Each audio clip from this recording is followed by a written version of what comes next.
Right. I've got 1:30 on the clock. So I think we'll make a start. There might be one or two other people joining, but I'm sure they'll catch up. So I just wanted to introduce this session. I'm David Thomas. I'm Chief Executive of the Middle of Commissioners, and also clerk to about 30 internal drainage boards. I've worked in the area now for 15 years, but in the industry for around about 25. I think probably about the same length as Paul has, who you'll hear from later. This session is all about water. It's about the balance of water. It's about drought. It's about flood risk.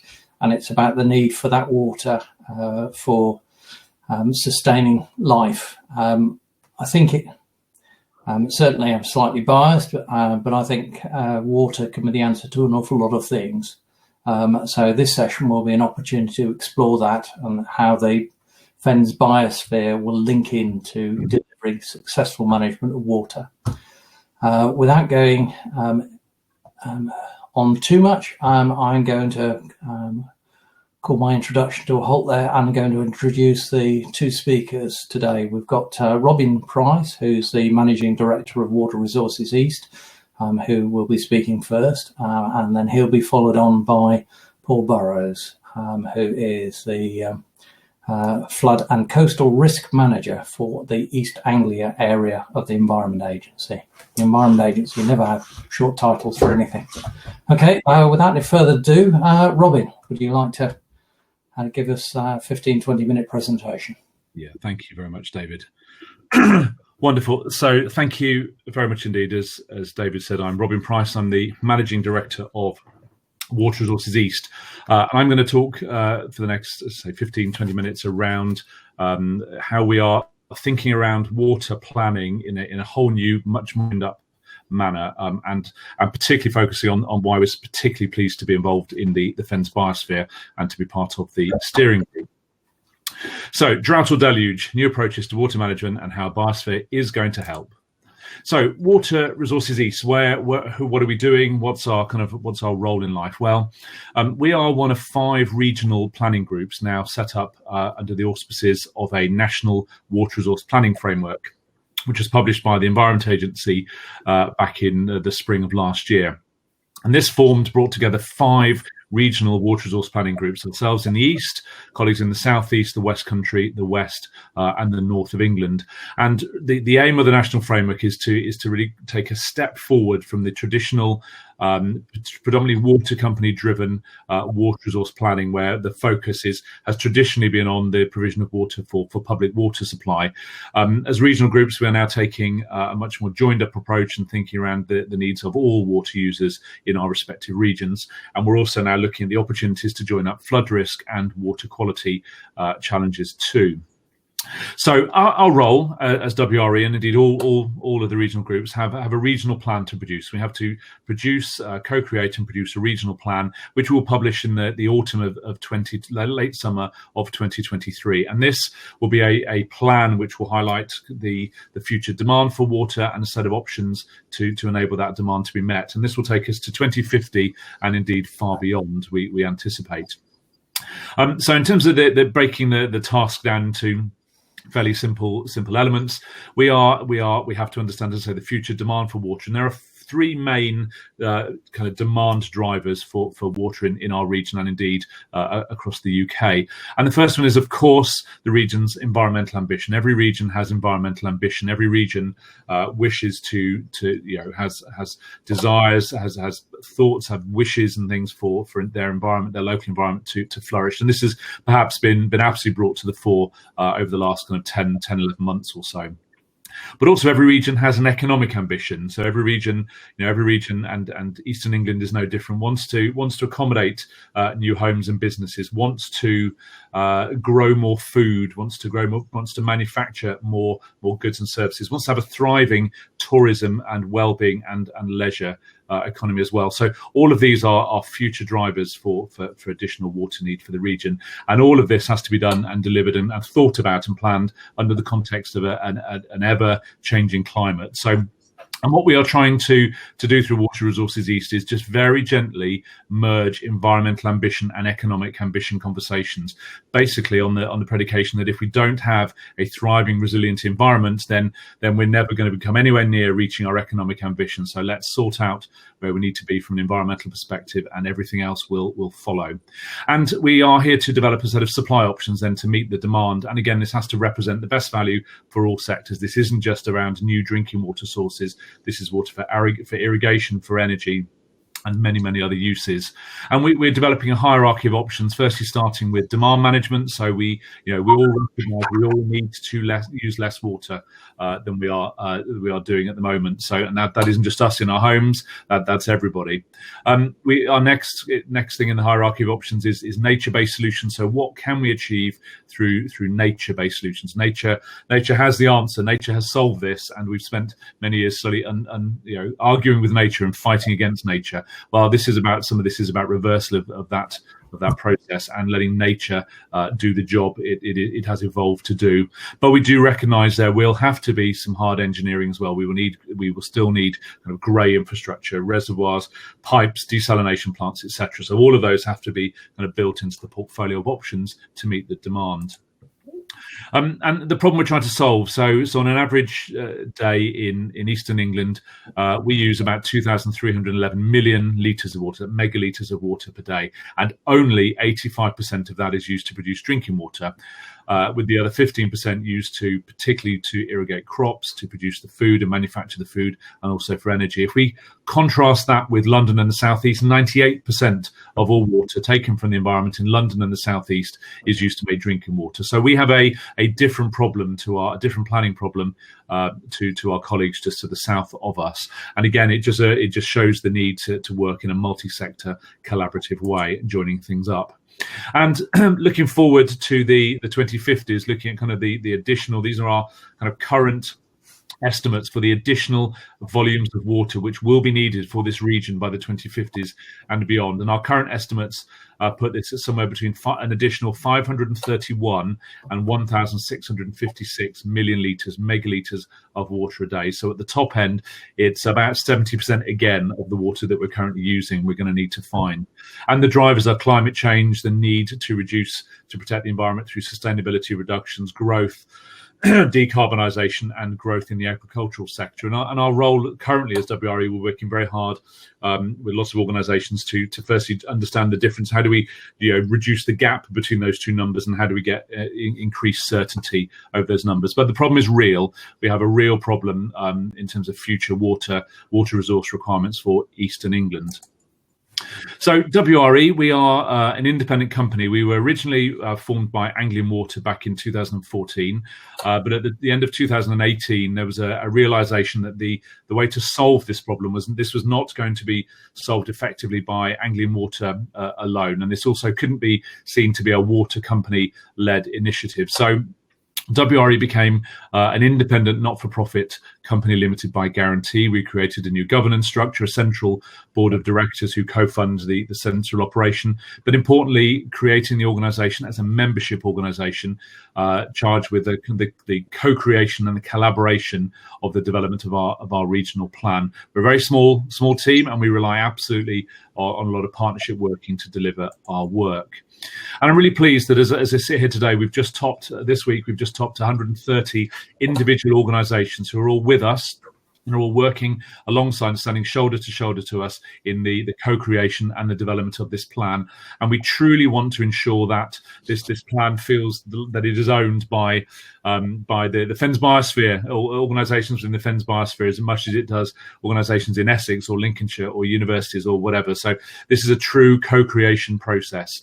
And all members here have kind of equitable access and equitable contribution to our planning processes. So again, any organisations that don't see their logo and would like to join WRE, membership is free, and we'd be delighted to increase this number of organisations. And our vision for the region, our vision is for Eastern England to have sufficient water resources to support a flourishing economy, a thriving environment, and the needs of its population, and also for the region to be seen as an international exemplar for collaborative integrated water resource management. A lot of the stuff we're thinking here would make fantastic international case studies. A lot of the work we're doing has been sourced from overseas. We've looked at case studies in Northern Europe, in the Western United States, in Australia, all around the world, South America, and we are bringing that thinking, that international thinking, into Eastern England. And then we want to be able to take that back out. And we've published a 7-point strategy in terms of the work we are doing. And the first part of our strategy has to be, as I mentioned, how do we identify ways for all of us to become as water efficient as we can possibly be before we start building anything or doing anything or re-engineering anything. We've all got to put our hands on our hearts and say we are only using the water that we need, and we're not wasting any of it. Crucially, for this region, we need to promote the need for additional storage of water within the landscape, because this will increase resilience for all water users. And this absolutely brings us slap bang into a fantastic conversation with Paul Burrows, who you're about to hear from, around flood risk and the opportunities to link the world to flood risk, also water quality and water resources. We have swung, as many of you are aware, last year we swung from the driest February on record to the wettest May on record, and all of us, many of us, and many of our friends and people in Cambridgeshire and wider beyond will have been affected by the floods just before Christmas. So again, what can we do? And that floodwater, the floodwater between last February and the floodwater between last February and May, and the floodwater that's still within the system now, is slowly and rapidly being pumped into the North Sea. And once it's gone into the North Sea, it's going to cost us an awful lot of money and effort and energy and carbon to get it back. So how can we store that water at strategic points on its way towards the sea, and then use it to transform the way that we provide water resources? And in transferring water, again, we want to challenge the idea the only way you can transfer water is through a blooming great pipe buried about 8 feet down under the ground, by using waterways, by working with our fantastic colleagues in the agency within our internal drainage boards. Again, how can we re-engineer the way that water is managed and water flows across and within our region because again, by using open water transfers, again, we get more flood risk, we create habitats, we create tourism, we create well-being, we create navigation opportunities. We recognise fundamentally that the way land is managed has a profound impact on the way that water is managed. So we're very interested in land use change and what are the opportunities to deliver ecosystem services through land use change and using kind of new schemes such as the environment land management schemes. And this is probably being discussed on a neighbouring webinar led by Rob Wise. We've of course got to focus on where abstraction is having a detrimental impact in the environment. We all recognise the issue of abstraction on chalk streams within the Norfolk Broads and indeed other spots around our region. So again, this isn't just about long-term planning. This is also about tackling shorter-term, immediate, here and now issues where we can. And again, we've got to think around other sources of water for the region. And again, all of this is wrapped up within a low-carbon net zero ambition that we all have. So how are we doing this? So how are we doing this process? Well, we are trying to involve ourselves, trying to make sure we're engaged in as many conversations and as many initiatives and projects as we can possibly be, particularly where those involve partnerships, where those involve the opportunities to collaborate and to join up the dots and bring different organisations together for a common purpose around water. And we are involved in conversations and projects from the South Humber Bank right the way down to Essex and across to the Oxfordshire border on the west of our region. And the schemes in green are projects that we now have secured project funding for. So we were lucky enough just before Christmas to have around £5 million worth of project funding come into WRE and our partner organisations to actually deliver some of this work as well. So, and we are already now thinking about the next round of kind of funding applications and opportunities to enable some of this work to happen. So, and you will see the Fens Biosphere sits right, and the Fens sit right at the heart of our regions and many roads and waterways. Many waterways point into the Fens as water passes through the area. And a very specific and probably our showcase project happens to be our Future Fenland strategy, which we are working on in collaboration with the Environment Agency, with the Combined Authority, with Anglian Water, Community Water, the county councils, ADA, the Waterways Association, and environmental groups, and indeed the Fens Biosphere group. And what we're looking at within the Future Fenland strategy, at the heart of this Future Fenland strategy are two new reservoir systems, one in South Lincolnshire and one in the Fens, probably in West Norfolk, almost certainly going to be in West Norfolk. And I use the word systems because these do not necessarily have to be Grafham Water-esque single large water bodies. This is around reservoir systems, around creating additional storage of water, grabbing that water before it is lost to the sea. And again, what we're looking to do is move water from the River Trent, the River Witham, use excess water from the River Nene, and again the Welland, and excess water from the River Ouse, and understand opportunities to fill these reservoirs from within the region. So this isn't about exporting, other than the Trent. The Trent flows into our region, but all of the other rivers, start and finish in our region. So how do we maximise the use of that? And again, critically, how do we take high winter flows, flood water? And again, by thinking differently around joining all of this up, what are then the opportunities around economic development? Both Wisbech Garden Town was mentioned this morning, clearly around different ways of doing agriculture and around re-wetting the Fens and making sure that the loss of peat, the desiccation of peat and the impact on CO2 emissions is reversed. How does this enable infrastructure projects, the A47, Wisbech Rail, etc., to be joined up? And again, how do we create a wonderful network of an even better wonderful network of waterways for storage, biodiversity, navigation, and tourism and flood risk management benefits. So this is working at absolutely landscape scale. We're doing a lot of work in WRE to understand what the best scale of it working. Is it best to work with individual farmers, or is it best to work at a regional level, and what are the units in between? And this is a multi-landscape, multi-agency Fenland strategy that happens to coincide rather nicely with the Fens Biosphere geography, more of which in a moment. Excuse me. We're also thinking around this Fenland reservoir system, somewhere up the A10, somewhere near to the Ouse washes. Again, what we hope to do, if we've used this, we've kind of linked up with flood risk management strategies, and we've used some of this flood water and excess water to fill these reservoirs. Again, what this reservoir will then do is this will then point west and provide more water resilience into the county of Norfolk.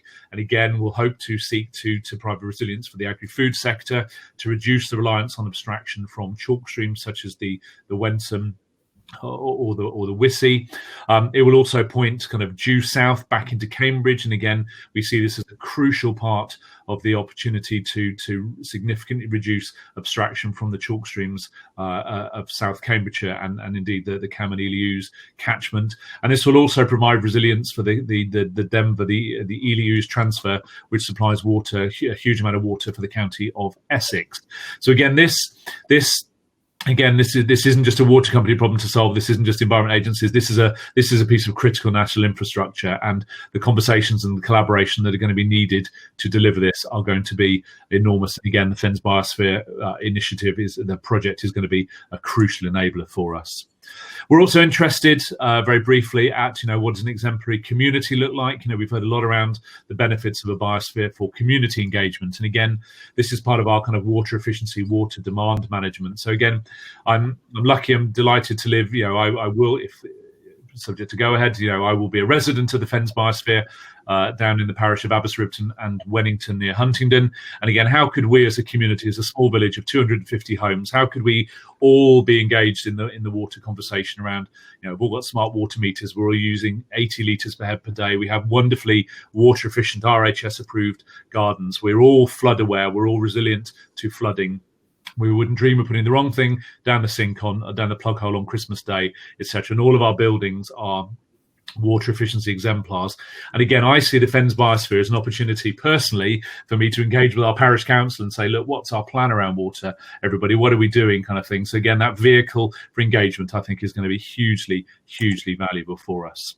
So just finally, why are we so excited as Water Resources East to be involved in the Fens Biosphere? Well, as we know, the Fens Biosphere's test approaches that aim to reconcile biodiversity conservation with sustainable economic and community development. Well, that is, they join up environmental and economic ambition, as I see it, and that's exactly what we're here to do. And again, working through partnership, being a member of this global network, to bring in experience and learning from outside is just too good an opportunity to pass up. So I was really pleased to be quoted in the report from Paul Silcock and Cumulus, and a biosphere, I feel, can sprinkle the magic necessary to get people excited and proud of the local area, connect them to the local environment in a way that enables us to solve the resource challenges for the east and southeast of England. So I'm personally really excited of being the thought of being a resident and part of a community within the biosphere. And I think the biosphere opportunity presents us with another crucial enabler for collaboration and to joining up the dots on the key issue of water in a real transformational and game-changing way. And I and my organisation are absolutely delighted to be part of it. Thank you very much indeed. Okay, thank you very much for that, Robin. Really interesting, covered an awful lot of ground there in a few minutes. I believe that there is opportunity to go back and have a look at this presentation at your leisure. I'm sure people want to do that to pick up all the information, because, as I say, there was an awful lot there, but fantastic. Thank you very much for that. I will now introduce Paul Burrows, and Paul will talk about the flood risk side of things and how that links in, I hope, with the work of WRE and also the Fens Biosphere, so that we can link up the circle. Smashing. Thank you, David. Thanks, Robin, and thank you all for joining and listening. So my name is Paul Burrows. I work for the Environment Agency, normally based out of our Brampton office, but for the last 9 months based out of my little man cave. I've worked at the Environment Agency not quite as long as David asserted, but for 22 years. I'm not quite got his length of tenure as yet in the industry, but 22 years. And I prepared this presentation before Christmas. And little did I know it would be a hell of a Christmas for me, facing what is the biggest flood in my working career, with our Fens flood assets under pretty extreme pressure, actually. So, it really brings home the importance of the work that we've been doing over the course of the last 5 or 6 years that I'll outline over the course of the next 15 minutes with a number of partners, I think some of whom are featuring on this call today. But yeah, so the Fens for me is really, really important, as is the conversation about the biosphere and how we bring a unity and vision around the whole of the Fens. So I'm just juggling my notes in the screen, so just bear with me a little bit. But it's taken me quite a while to love the Fens. I'm from the Northwest. I'm used to rivers with gradients and flows. So actually the landscape of the Fens does take some getting used to. And I think early on in my career at the Environment Agency, I was always daunted by its complexity. I'd always get confused when, colleagues with greater experience would talk about how things operated. I felt like it was all so daunting. And equally, there's lots of conflict around the Fens, different views, different opinions that make understanding and wanting to work positively in the Fens a real challenge. So actually, it's taken me a while to really know and love the Fens for what they are and the role that flood and water infrastructure plays within their past, their present, and hopefully their future. And that change really came about when I took on my current role as Flood and Coastal Risk Manager about 6 years ago. And I took on this role in the aftermath of the sort of 2013-14 winter floods, which impacted Somerset. So it impacted Somerset, but obviously the political drift of that really impacted the Fens. There was an awful lot of angst out there in communities, with the farming community. Flood summits left, right and centre with Liz Truss was one of the first things I got involved with.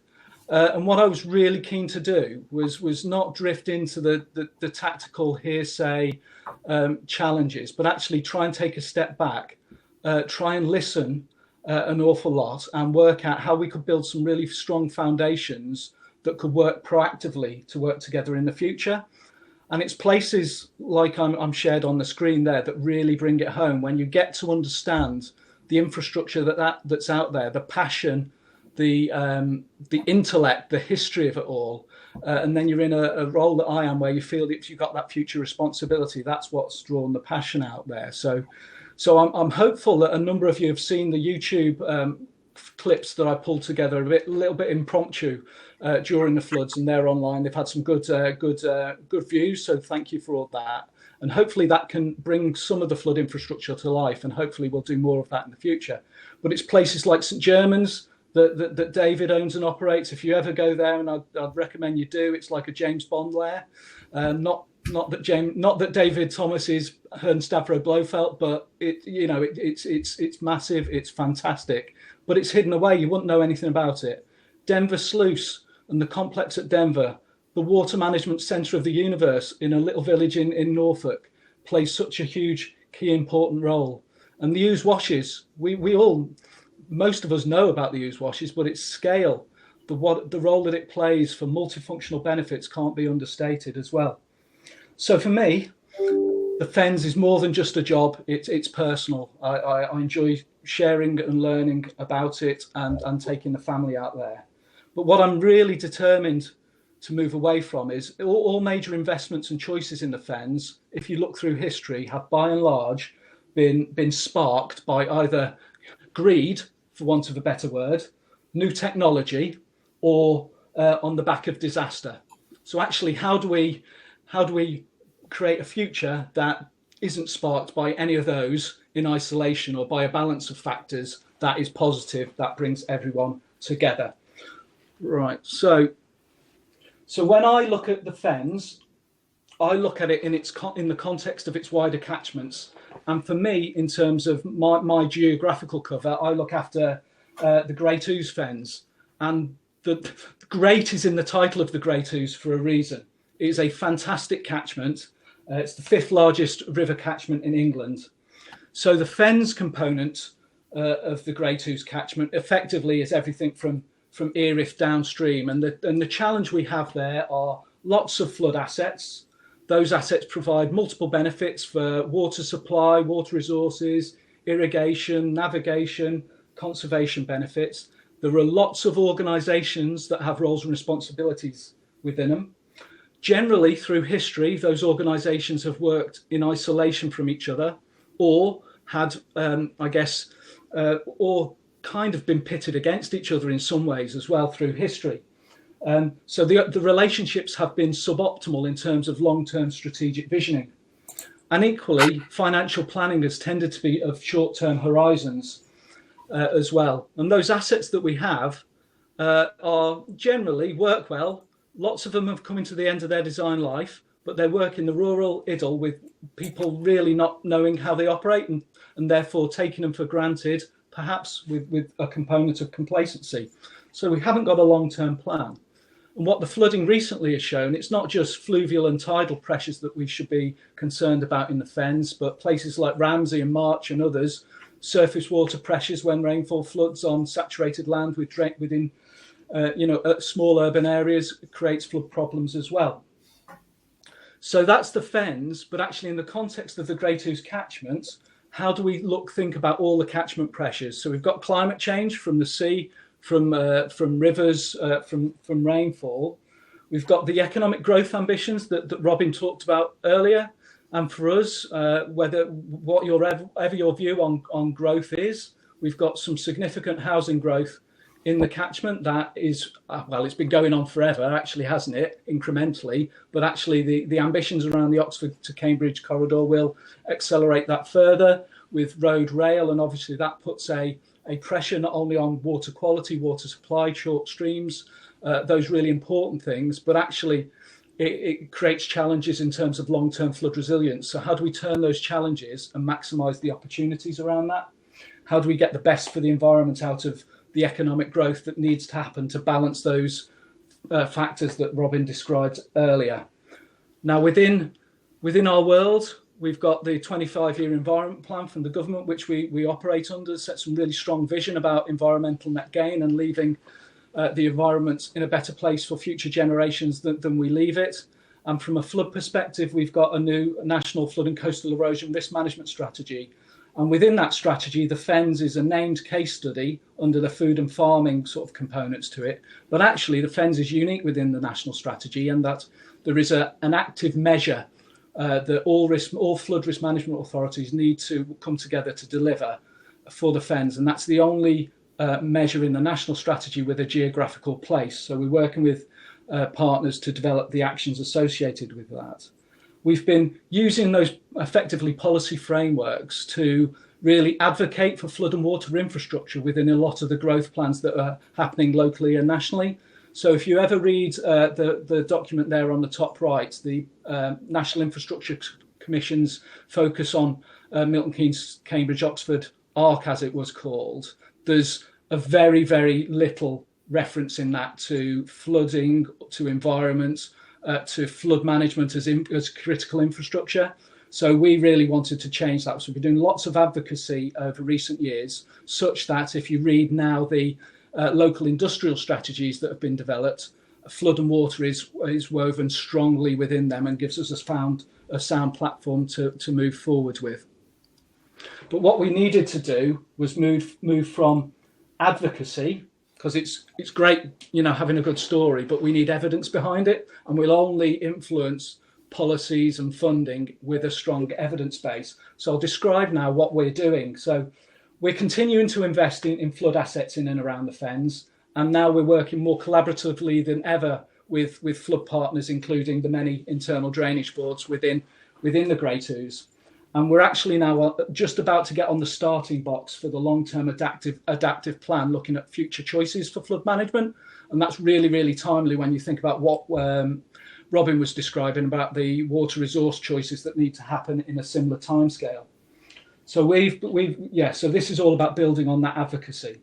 So what's on the screen there is the summary of a baseline report, a baselining exercise that we've done across the Great Ouse Fens, and a report will be published soon, so look out for that, and no doubt I will tweet it through the Future Fens Twitter account, which we've just set up.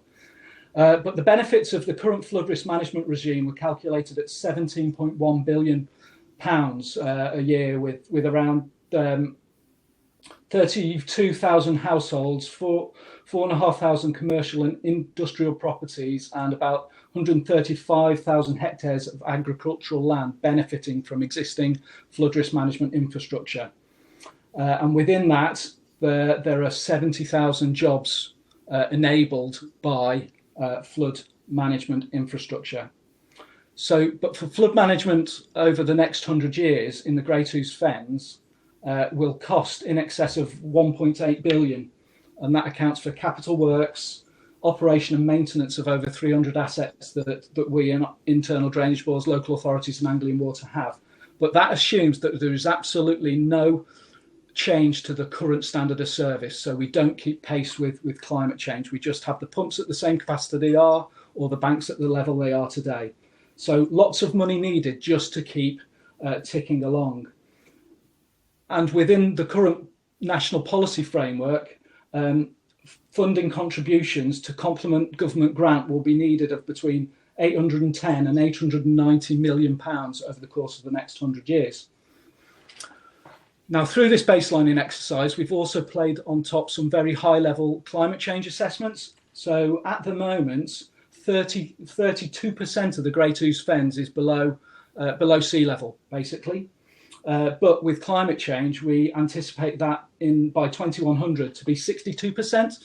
So if you think of 62% of the area that we have there being below sea level, and you think of the increased pressure on all those embankments. I think there's 415 kilometres of raised embankments, most of which on a normal day retain water levels higher than surrounding land levels. That's an awful lot of pressure on banks over and above what we're facing today. So that starts to ask quite a few questions. And equally within the catchment, the balance between attenuation and conveyance and getting the water away and holding it back is really important. And gravity discharge at places like Denver is hugely crucial. With that sea level rise, gravity discharge will become more and more difficult. So at the moment, we can gravity discharge about 60% of the time, but actually in 100 years' time, that'll drop to 30%. So these are key factors that we need to bring into play when thinking about the future. So, yeah, I guess my final message from me is about the role of communities, which is absolutely vital. And that's not just about the role in the short-term management of the Fens and how we respond when it rains, basically, but absolutely communities' role in helping shape and determine what the Fens you'd like to see for your grandchildren's grandchildren is hugely important. But to do that, we need proactive and positive advocacy and investment in the Fens, without disaster being the spark for it like it has been in the past. We need you to ensure that our politicians, our financiers and business leaders don't take the role of flood infrastructure for granted and see it as someone else's problem to kick it down the can further down the road, kick the can further down the road. We really need a collaborative and collective step change. And within that, I just want to clarify what the Environment Agency's role is, just in case there's a perception that there'll be someone sat in London or Bristol deciding what flood defences you will or won't be able to have in the Fens in the future. That won't be the case. Our role is to work locally, applying the policy framework of the day to explore the various flood infrastructure choices that are available and lay out the costs and the benefits for decision makers. We can help unlock government funding and inform future policy choices, but actually a lot of that funding will need to be matched locally, so a lot of the drive needs to come locally. From a local community leadership perspective, appreciating how your community sits alongside others within a bigger Fens system, within bigger river catchments is hugely important, as the collective is much greater than the individual, and that's where the biosphere can come in as well. We need people to be open-minded about future flood infrastructure choices. We will no doubt unearth some uncomfortable truths, and there'll be some challenging debate, and no doubt lots of conflicting views along the way. But we need to work together. We need mutual understanding, and we will need some concession along the way as well. So I look forward to continuing my journey and my love affair with the Fens with you all. And as I say, the Fens Biosphere is key within that for me. So thank you. Thanks, David, and back to you. Okay, thanks very much. We've got about 22 minutes now for our question and answers. I've been monitoring the chat and I'll continue to do so, but I made a note of a few of the questions that are arisen. One of the common questions is on sea level rise, and I know you've touched on that already, Paul. But obviously we've seen in the press the plans that show Peterborough by the sea. And obviously you've expressed the investment that's required and sort of mentioned the fact that some of the assumptions don't include climate change. I wonder whether you had any observations about climate change and future investment.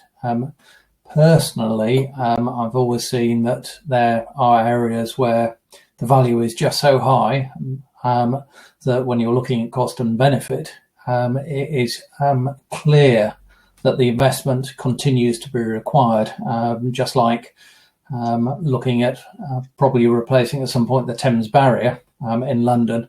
You know, it's almost a no-brainer because of the economic damage that be caused. But there are other areas where the line is less clear, I know. Yeah, so thanks, David. So within the baseline report I mentioned that will be published in hopefully a few weeks' time, we look at different at the benefits and costs of different parts of the Fens, and as you say, there's a disparity right around the place. So actually, there'll be differentiating pressures within the Fens, but within a system that kind of is all interrelated. So disconnecting that and understanding what works and what the choices are for one place, and how you can separate them out in one place from another is going to be hugely important. So so this baselining exercise, as I said, gets us on the starting blocks for that long-term adaptive plan, which effectively then is your vehicle to look at, you know, your engineering or other choices that you have over the course of the next 100 years to deliver whatever flood infrastructure society wants. And in some places, as you say, that will be, we want a high standard of protection because we've got these benefits we want to exploit and gain out of the land that's protected.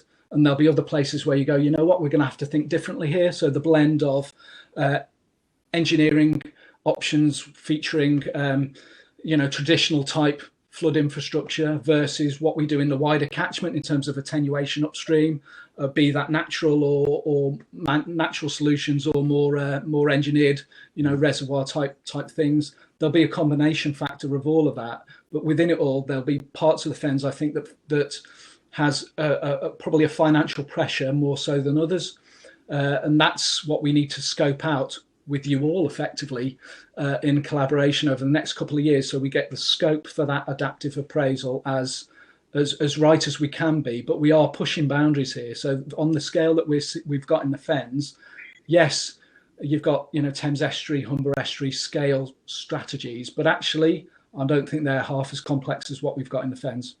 Mm-hmm. Hi, there are a number of questions relating to water quality and how the work of the Fens Biosphere and WRE and the work of the Environment Agency over time can help to increase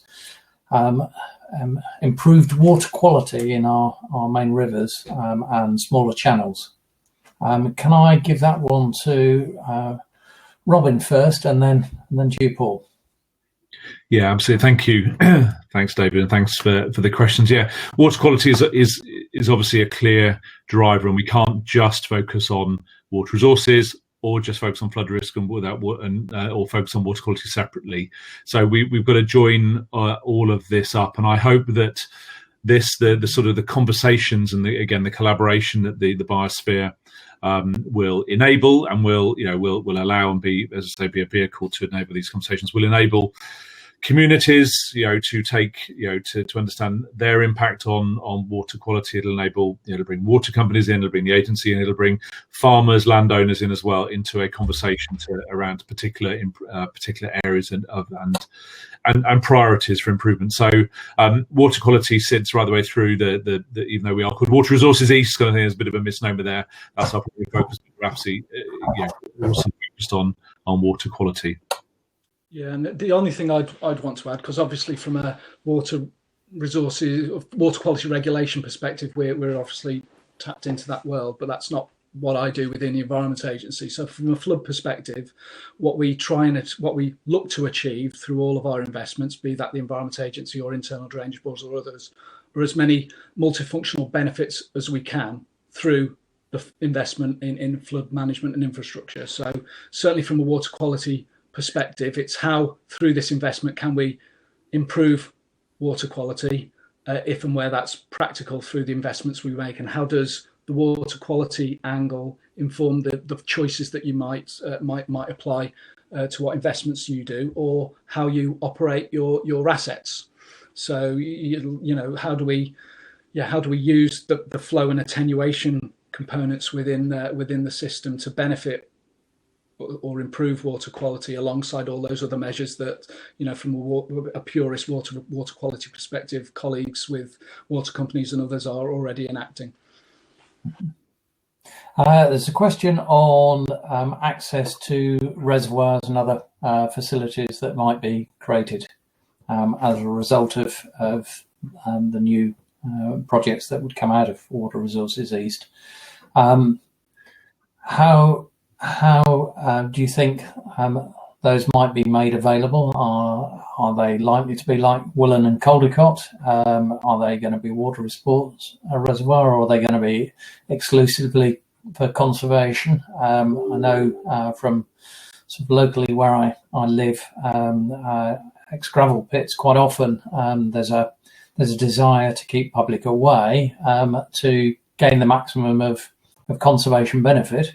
But that's got to be tempered with providing public amenity and access. Yeah. Robin.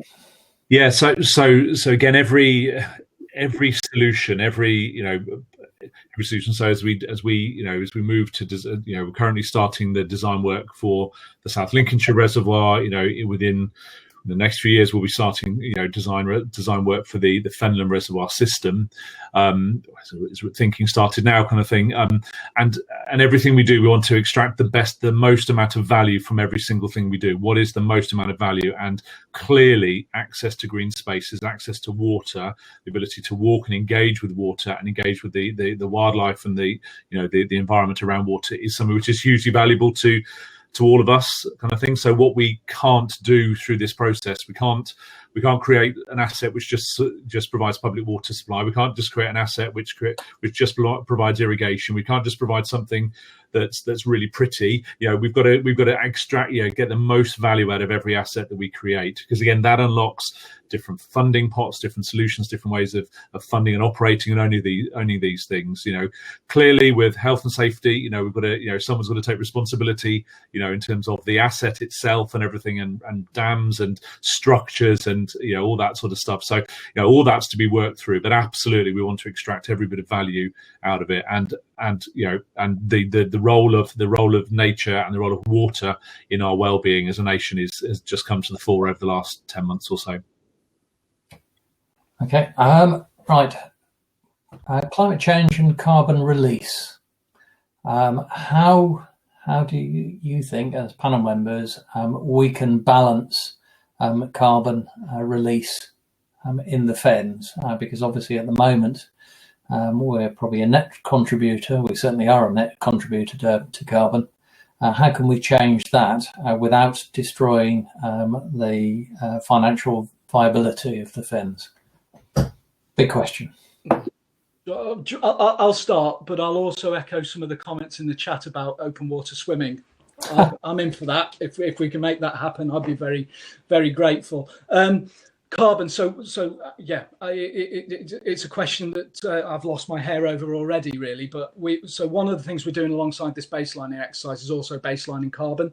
So we've got 138 pumping stations in the Great Ouse Fens. We've got a water transfer scheme that takes water from the Ely Ouse to Essex that is effectively enabled by heavy pumping. So first of all, we need to know what our carbon costs are today, and then how does that inform future choices so that we can move forward. But it is a real head scratcher when you've got land where water needs to be moved and pumped as well. So yeah, how a lot of the work peat management, land management can contribute to offset that. How we can turn the less agricultural, less productive agricultural land into something that does something different that then offsets things, I don't know. And whether that will ever be enough, such as the Fens can be, carbon neutral in its entirety, I don't know.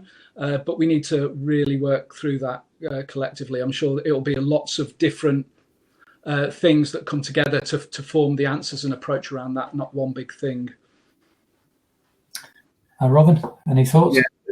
I mean, I think the kind of the tricky conversation again is happening in a webinar room somewhere off in as part of this conference is peat, is absolutely peat management. The amount of carbon dioxide being emitted from desiccated peat that's being kind of worked is enormous, and that's probably the single biggest action we're going to do. But that's grade 1, grade 2 agricultural land. So how do we kind of minimise that? And I think Paul hits the nail on the head for me in terms of but not all of that land is grade 1 or grade 2. There are places where the land is less agricultural.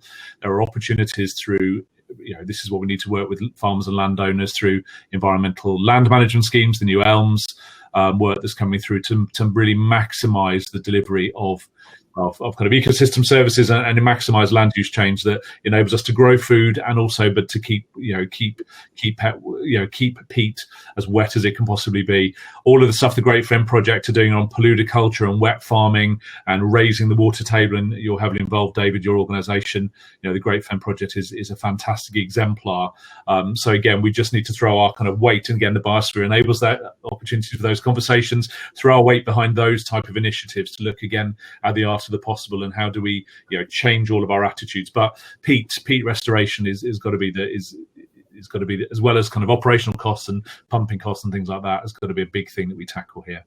Yep. I'll just add one or two comments on wetting up peat to reduce the carbon release, and whether or not that's possible without sort of putting neighbouring land at risk. I think there is a huge challenge there, because whilst the fens look very flat and in sort of countrywide terms land levels do vary by up to a metre or so across a field, and to bring water level up to one end of the field might lead the other end to be underwater. So there are some major challenges over that, and I think there's certainly quite a lot of work to be done before we get the answer that we need.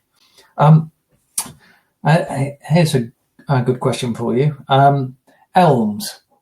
Obviously, at some point, they'll be introduced. So to both of you, what single elm intervention could farmers do that would have the most positive impact to delivering the aspirations of the Fens Biosphere? I'll start with you, Paul. Well, Dominic, who's asked the question, works for Environment Agency, has probably got a much better answer than I'm going to give. But I think, and obviously we're playing into the development of elms and stuff, and there is a really fantastic opportunity there for flood management benefits out of application of elms moving forward as well, and that really springboards on a lot of the natural flood management pilot schemes that have been funded and I think finish at the end of this financial year. We haven't been able to pilot any of those in the Fens per se, but obviously things like the Great Fen are classic examples, and the habitat creation projects that we're running in Coveney and Sutton are great examples of that type of thing. But for me, the biggest question I have is in terms of, I guess, taking the flood heat out of the Fens from a flood infrastructure perspective, how much of that can be achieved within the Fens food and farming or the agricultural sector, and how much needs to happen in the upper catchments? And that's the dynamic I think we need to understand to then inform where you put your onions in terms of elms and where it can have its biggest benefits. There's just a couple of questions there's a couple of questions around what elms are. Apologies for acronyms. So elms are environmental land management schemes, which is the replacement for kind of the common agricultural policy. So it's something that's been introduced as part of the EU departure, and this is the way that farmers and landowners will earn a return for delivery of ecosystem services. For example, water storage, water quality improvements, flood risk mitigation, pollination. Name your ecosystem services. So this is the way that farmers and landowners will earn rewards for, instead of growing food or growing crops, they would earn reward money for delivering environmental systems. To answer the question, David, I think the single biggest intervention that I'd like to see is more storage of water within the landscape.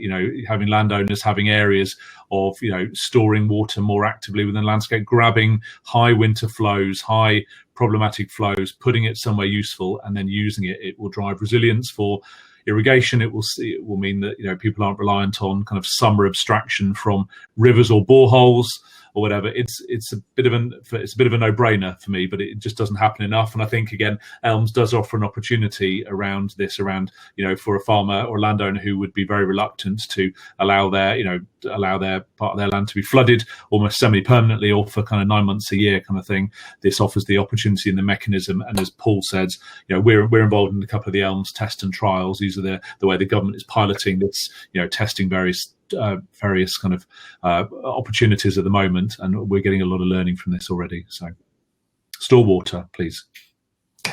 Yep. I see we've got an invite to go open water swimming at the Dog in the Doublet.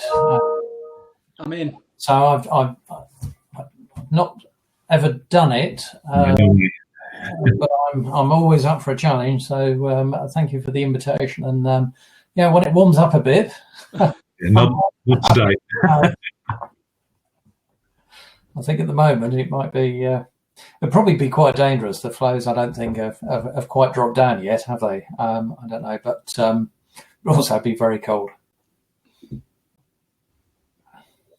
I think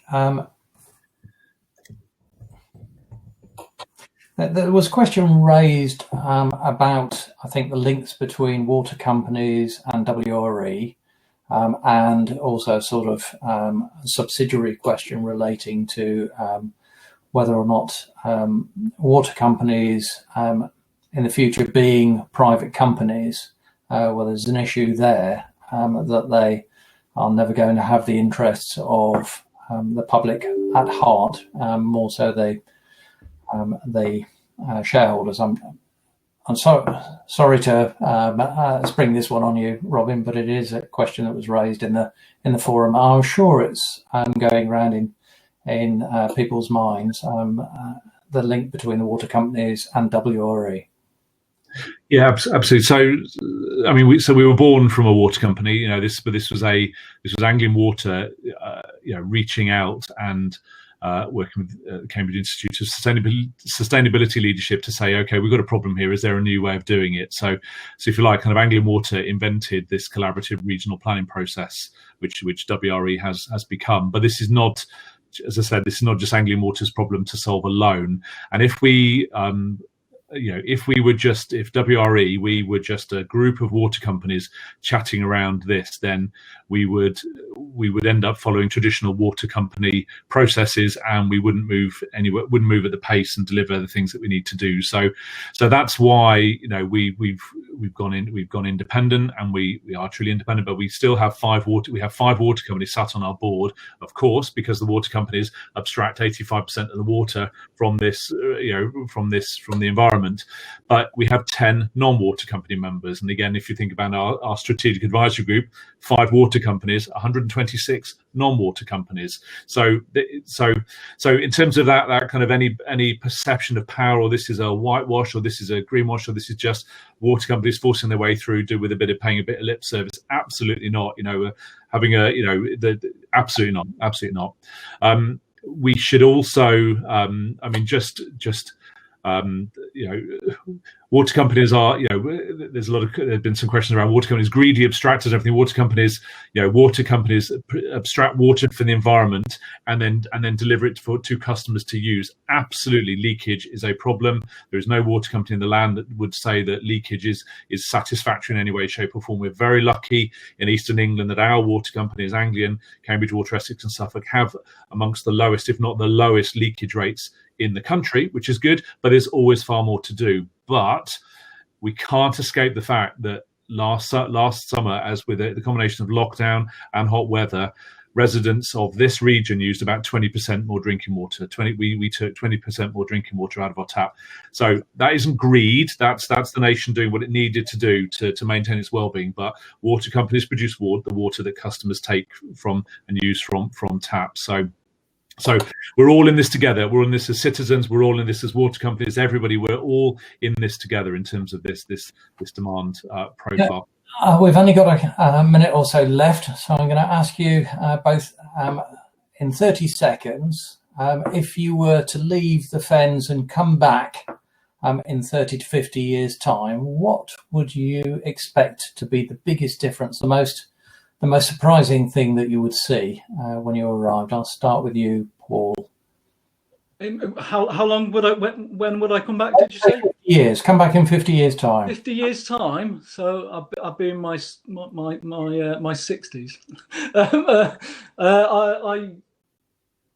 I would like to see a landscape that has more accessible environmental sites that sit nicely alongside a thriving food and farming sector, and whatever water infrastructure we need around that to enable it. But I think there's a balance there that's really important. Okay, thank you. And you, Robin? Yeah, you may well be my younger, more attractive younger brother, Mr. Purrs, but 60, really? Come along. So I'd like to see a landscape. I'd like to fly over the Fens in a helicopter and see lots more water stored in the landscape, lots more reservoir systems, lots more open water stored there, and freely flowing rivers, but see green crops, see houses, see happy people. Yeah, absolutely. But more water bodies stored in the landscape, more water stored in the landscape. Okay.